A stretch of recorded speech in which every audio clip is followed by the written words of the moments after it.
Okay, so in this video we will see how we can access the values and the keys by using the for loop from a dictionary.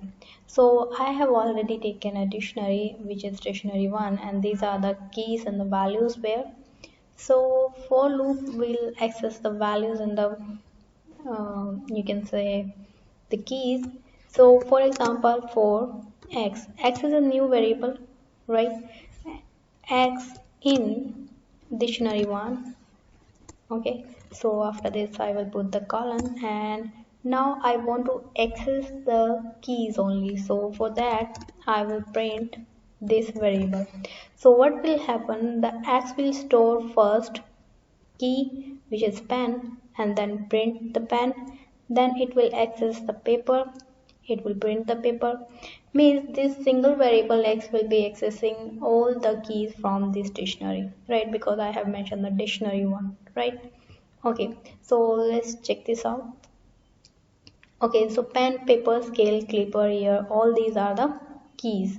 So in case if I want to print the values, corresponding values like blue, white and 45 rather than the keys, for that I must mention the name of the dictionary here also, and the X should be inside the square brackets.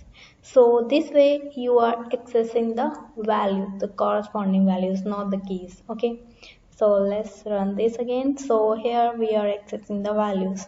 Okay, another way is you just can mention the value or the keys here also, like this. If let me put the dot here, and now I want to access the keys, right? So key is the method which will be accessing the keys only. So now I need not to mention the dictionary name here. You just have to write the X, because X is saving the keys, only keys, because I have mentioned the key method here. So one by one the key will be saved inside the variable X, and all this will be printed. So let's run this again. Okay, so as I have mentioned the keys, so only keys are accessed.